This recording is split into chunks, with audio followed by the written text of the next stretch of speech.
Allahumma salli ala Muhammad ya Rabbi salli alaihi wasallim. Assalamualaikum warahmatullahi wabarakatuh.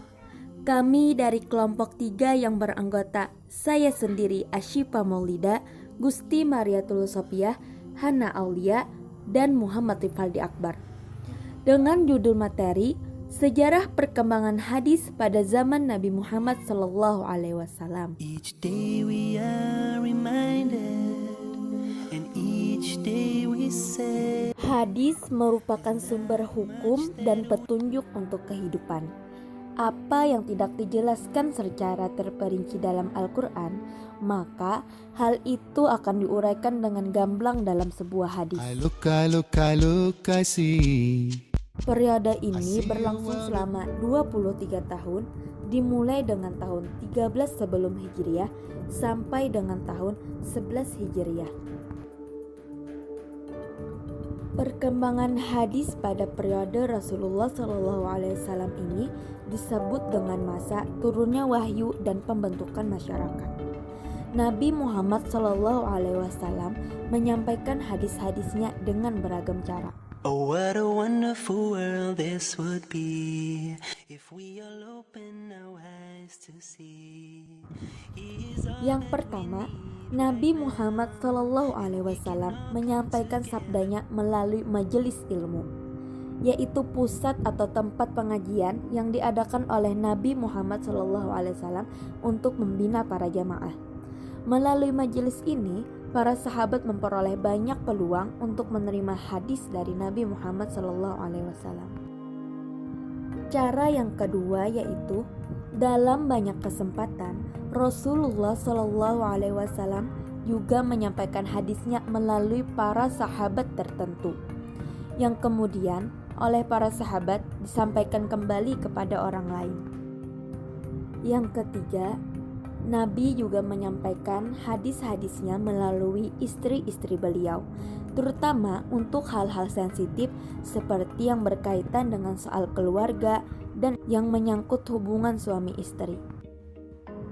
Yang keempat, Rasulullah SAW juga menyampaikan hadis beliau melalui ceramah atau pidato, seperti dalam kegiatan Fathul Mekah dan Haji Wada.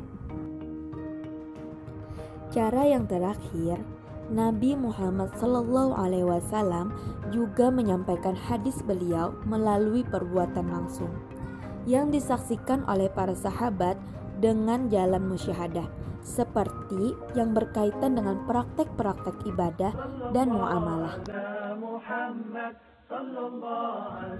Pada masa itu, penyebaran hadis sangat cepat. Hal tersebut bukanlah tidak berdasar, melainkan berdasar pada perintah Rasulullah SAW kepada para sahabat untuk menyebarkan apapun yang mereka ketahui dari beliau. Dalam suatu hadis, Rasulullah SAW bersabda, yang artinya, "Sampaikanlah apa yang berasal dariku, walaupun hanya satu ayat."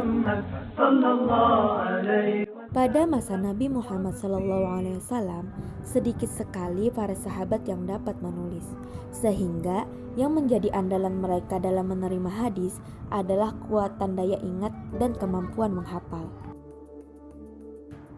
Meskipun demikian, tidak sedikit juga para sahabat yang melakukan pencatatan hadis secara personal. Walaupun pada permulaan turunnya wahyu, Rasulullah SAW pernah melarang para sahabat untuk mencatat selain Al-Quran. Dari sekian riwayat, hanya satu yang bisa dipertimbangkan, yaitu riwayat Abu Sa'id Al-Khudri dalam Sahih Muslim, yang artinya, "Janganlah menulis ucapanku, dan barang siapa menulis ucapanku selain Al-Quran, hendaknya ia menghapus. Dan barang siapa mendusta atas diriku dengan sengaja, maka bersiaplah untuk masuk neraka."